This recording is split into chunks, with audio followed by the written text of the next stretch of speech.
Hey guys, this is the lesson for day 7. Um, I'm gonna start passing these out to you guys without all this filled out, and you can fill it out alongside me during this video. And then once you all get done, we'll do a couple together, and then I'll send you home to do a couple more. And if you so choose, you can go to YouTube again and see where I walk through a couple of the wrong side. A couple of the assignment problems. Yeah. So let's go through here. So I'm gonna ignore a lot of what's being said up here. Not ignore, but just like cut out the fluff. All I want you to know is that when you're dealing with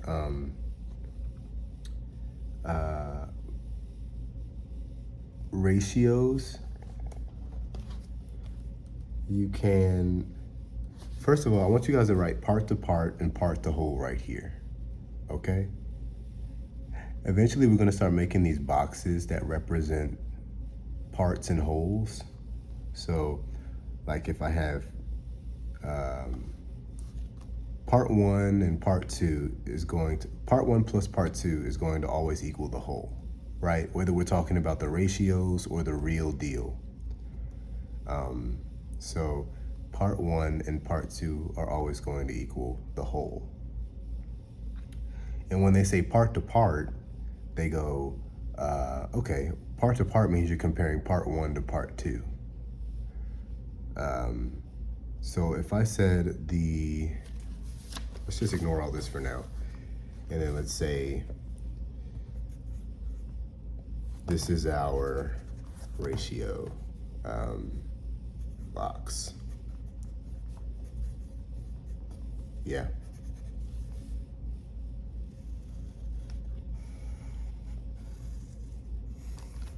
Ratio box for,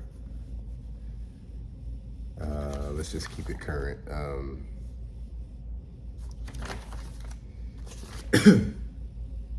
4 roses and 5 carnations. So let's say for 4 roses, for 4 roses to 5 carnations.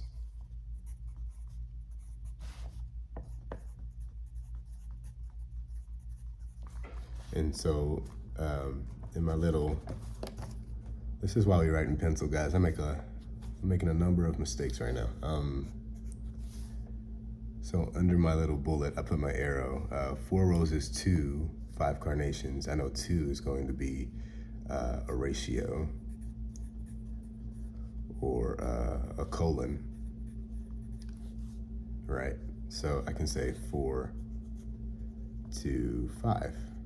So my ratio of roses to carnations is 4 to 5. So here, this is how ratio boxes look. 2 parts equals a whole, right? Sometimes you can even have 3 boxes equaling a whole, but right now let's just focus on 2 boxes. And part 1 plus all your parts, no matter how many parts you have up here, 2, 3, 600, it's always gonna equal the whole.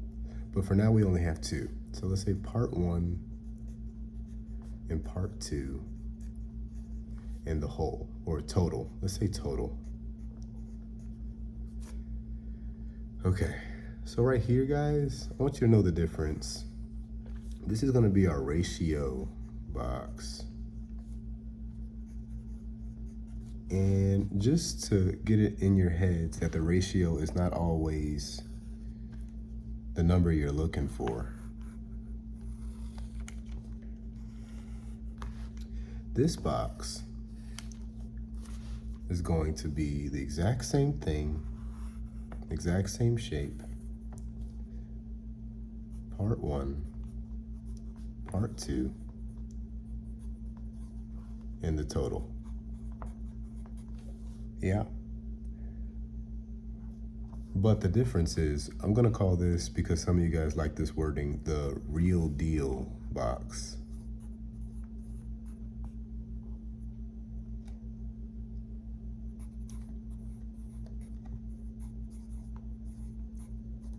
okay?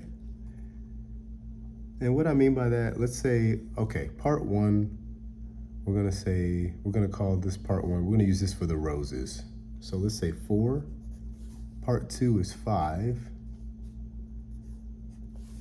So roses, carnations, and then part 1 plus part 2 is always gonna give you your total. Total equals part 1 plus part 2. That's your key for this. And if total equals part 1 plus part 2, then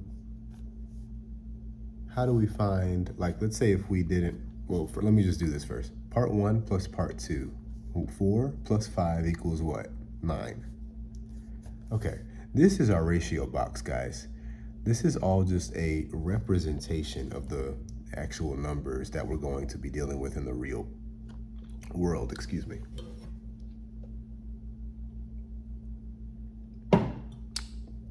So,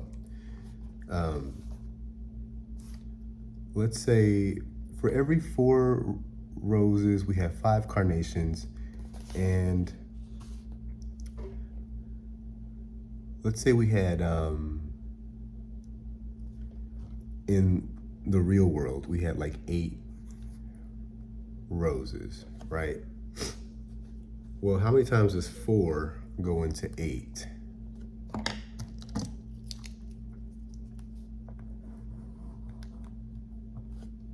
And then we'll have to find, well, yeah, so how many times does 4 go into 8? So what if the question was,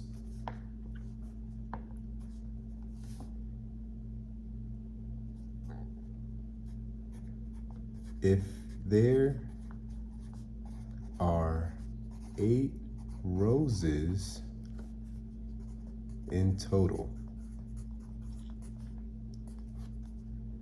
how many carnations are there?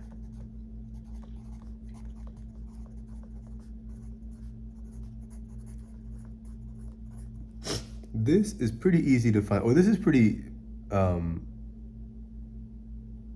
similar to scale factoring. It just looks different. This is nothing but a scale factoring problem. So X, we don't know X.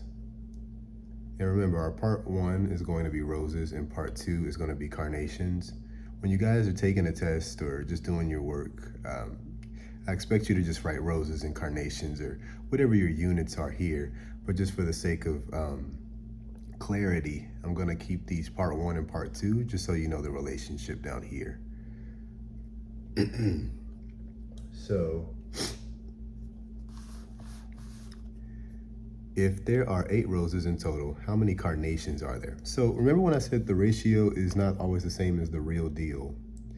We're gonna ignore the total on this side for now. And I'm gonna come down here and say, okay, roses, this is exactly what we've been doing. Carnations,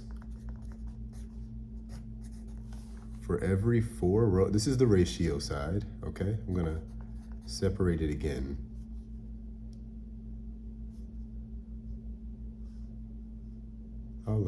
Yeah, this is the ratio side, and this is going to be the real deal side.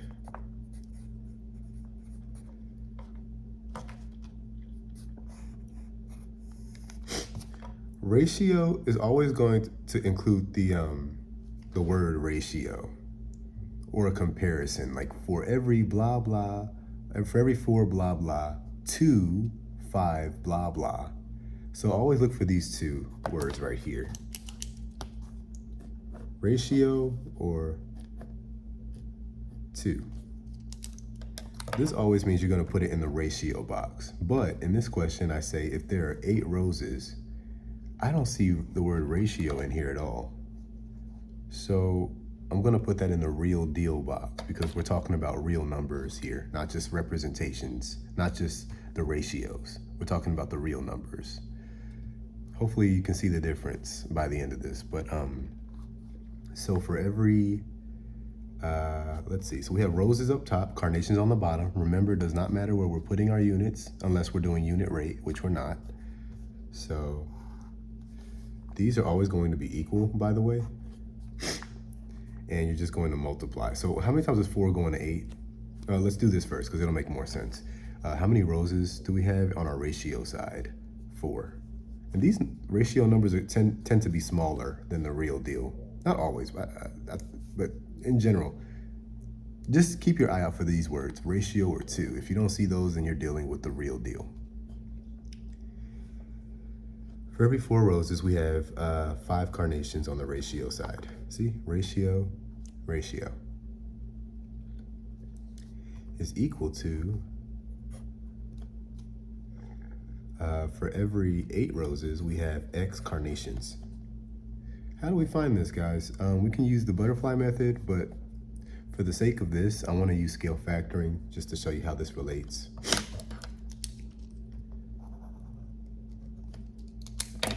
How many times is 4 going to 8? Well, twice. So I'm going to multiply by 2. What I do to the top, I must also do to the bottom, right? Let's get a different color here.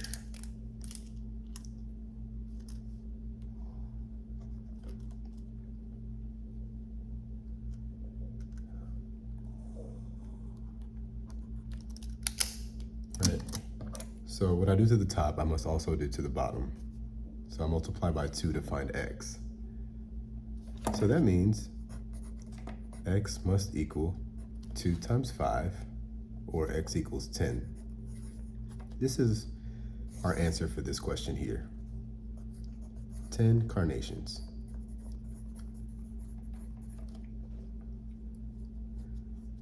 So it's the same thing here. If we multiply by 2 on the top and the bottom, excuse me, I'm gonna be consistent here. And you get the same thing. 4 times 2 is 8. 5 times 2 is, we can erase this X, and now we can put 10.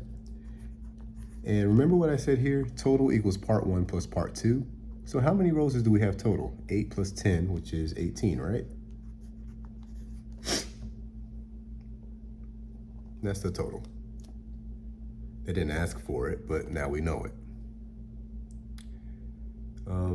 Yeah. Lastly, guys, I want to go over this one question here that says, list the possible numbers of carnations that the florist will use for the arrangement. Whenever you see this here, I'm gonna just make a new little bullet here. List the possible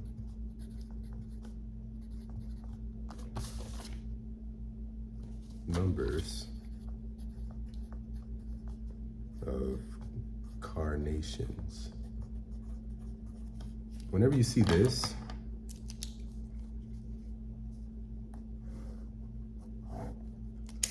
just know that that means take the ratio and give me everything, every multiple of that ratio, right? So the possible number of carnations. So carnations, I know I didn't write it here, but part 2 right here is carnations. Always look at the ratio. So the possible numbers means look at ratio box.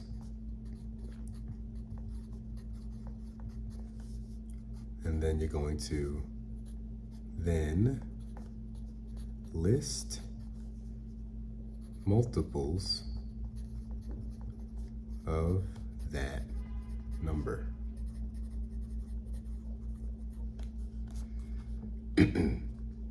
So list the possible numbers of carnations, okay? I see carnations has a multiple of 5. I need to look at the ratio box. Okay, I'm at the ratio box. Then list multiples of what? 5. So that means I have to say 5, 10, 15, 20, 25, and it's just gonna keep going on forever. So list all the possible numbers of carnations. That means I need to look at my ratio box when I see the possible numbers. So here's my ratio box. And I need to look at the I'm focusing on carnations, right? So I need to look at my carnations box. Again, you guys should be labeling this as carnations, not part 2. So and then I see the number in there is 5. So it says list all the multiples of 5. So 5, 10, 15, 20, 25, forever, right? And that makes sense because every number in your real deal box is always going to be a multiple of your ratio box, because ratios are nothing but a multiplier that you use for the real deal. You always multiply by the ratio to get the real deal. Understood? So yeah, I don't want to make this video too long, so I'll just end it here, and then we will do a few together, and then I'll direct you to the assignment. Thanks.